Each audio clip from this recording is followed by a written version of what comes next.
What is going on, everybody? Weedle here, and today we have another Wi-Fi battle, and this one's to be against Sasuke. Interesting. Now, looking at his team, he has a pretty scary looking team, a lot of powerful Pokemon. I'm using the same team as last video. I'm using Girafarig because why not? Yeah, I wanted to use Zoroark again because the last time I used it didn't really get to do much, and I wanted to use Moltres again because Moltres is a fun Pokemon. So yeah. We are just going to get into this battle because it is a pretty good one, if I do recall correctly, and you can see me waving in the background there. Because, yeah, so, turn 1, I'm going to be leading off with my Heracross because I know that nothing else on my team really leads well against Rotom Wash. I was going to lead off with Rotom Wash as, I'm going to go for the substitute there. It looks like the sun is actually in the corner of the screen. That is kind of annoying, actually. I might re-record it just so you don't see it, but it depends how devoted I am to this video. I do apologize for that. I am going to try to get a 3DS capture card soon, and I think I do actually manage to get the substitute off and go for close combat, because the Rotom Wash cannot Will-O-Wisp me, and even though I do have Guts in normal Heracross form, I just want to play it safe. So, I'm going to lower my defensive stats, and he's just going to fire off a Volt Switch onto my Heracross. I get a really big chunk off the Rotom, which is nice, because it helps my Moltres out and my Staraptor out. So, yep, he's going to Volt Switch out now, and now he's going to bring in his Alakazam, his Anaki or whatever. And now, I do want to save Heracross for later because I can just rack everything on his team. So I'm going to bring in my Moltres here. Or what it looks like a Moltres, but it's really my Zoroark. Haha, very sneaky on my behalf. Not really, but yeah, I don't activate my pressure, so it kind of just gives it away, and he's just gonna Psychic my Zoroark. If you guys do not know, Zoroark's ability disguises it as another Pokemon on your team, so this Moltres is actually Zoroark, and my opponent should know that now. As he does, he switches out into his Garchomp, expecting Sucker Punch. That was really smart of him. And now I'm gonna switch out and bring in my Excadrill here, expecting the Stone Edge or Outrage or Dragon Claw or whatever he has. This he's gonna fire for Dragon Claw. I mean, if he went for Stealth Rock, there would have been a decent play as well, but he actually is a Life Orb Garchomp, so that kind of tells me that he probably doesn't have Stealth Rock, so I don't really need Excadrill in on this Garchomp. But no matter, I am gonna switch out, expecting the Earthquake, and I'm gonna bring back in my Moltres here, just to take the Earthquake. I have no switch into this Garchomp. Garchomp can actually 6-0 my entire team, so that's kind of annoying. Now I'm going to switch out my Moltres because I don't want to take an Outrage or whatever else he has. So I'm going to bring in my Excadrill here just to pivot and make him take more Life Orb damage, because I know from this range of health, Sucker Punch will not kill him. So he's actually going to go for the Stone Edge here. Was not expecting that. I don't really see Stone Edge and Garchomp anymore. Gets a crit, which is minuscule because like water is a Stone Edge. And yeah, this is a bulky Excadrill set. I think it's max HP, max special defense. It's actually pretty tanky actually. But now he's gonna go for the Outrage. I expected him to predict my switch out here, so I stayed in to sack my Excadrill. I actually barely lived that Outrage too, so I guess he thought maybe Outrage could have killed me. But I'm able to go for Toxic, but of course I missed Toxic on this thing. That is really annoying because I could have gotten some residual damage, but alas, it's just today's not my day.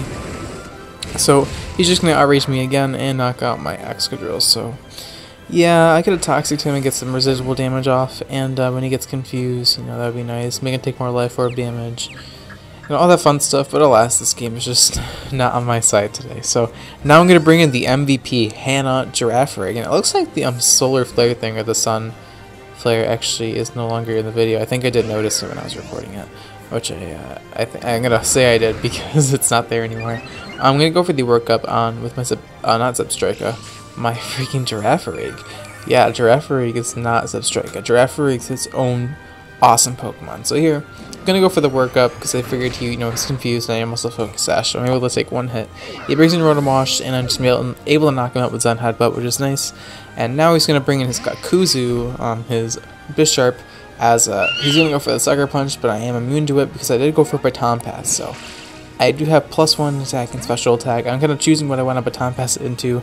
I'm going to make it look like I'm bringing in with Moltres, because if I do that, maybe he will not expect it. So yeah, he goes for Sucker Punch, thinking, I'm just going to go for the Fire Blast, but I reveal I'm actually Zoroark this time, and I'm able to get my own Swords Dance off and go for my own Sucker Punch and just outspeed his Sucker Punch, do so much damage to him.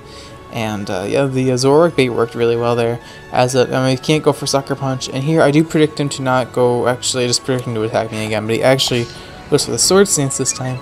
So I'm like, okay, he's trying to do some mind games with me. So here I just click knock off, and that just, you know, I was like, I bit the bullet there. I'm like, he's probably gonna go for sword stance again.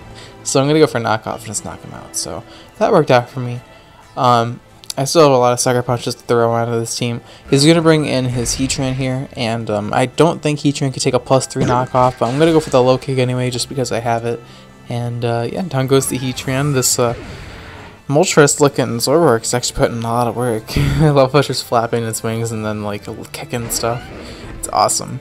And now he's going to bring in some Garchomp. I'm going to go for the sucker punch here because I'm pretty sure I'll knock him out at +3.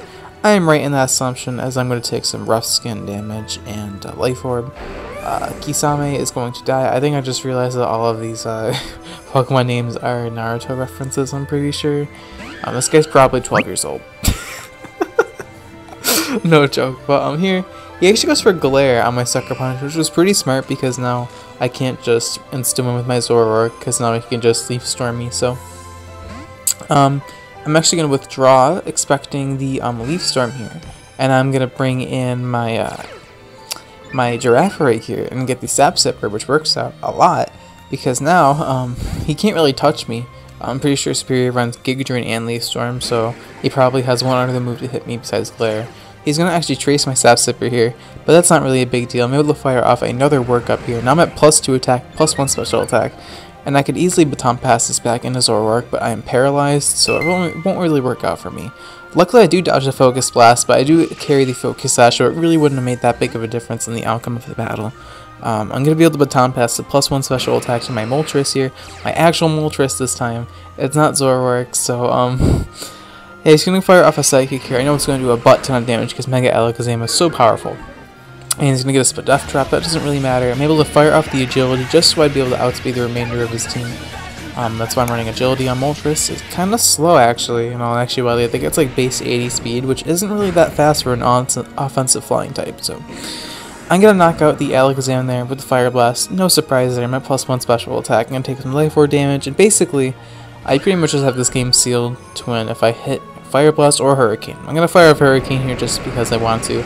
And luckily I hit, and that's going to knock out the Superior. So, yeah, this battle is pretty interesting, considering, you know, Zoroark just kind of, like, disguised itself and just kind of wrecked my opponent. And then Moltres put some work through in the end.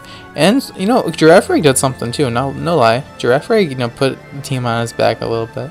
But that's going to be the battle, guys. Thank you so much for watching. If you enjoyed, likes and comments are cherished as always. And the question of the day is going to be, what is your favorite water type? And now my favorite water type's gotta be Slowking or Kingdra. Not because they have King in their name, I swear. They just are some of my favorite water types. And I guess the third one would be Milotic for me. Those three water types are some of my favorite. And you can leave that in the comments down below. Thank you so much for watching. I'll check you guys in my next battle. Alright? Peace.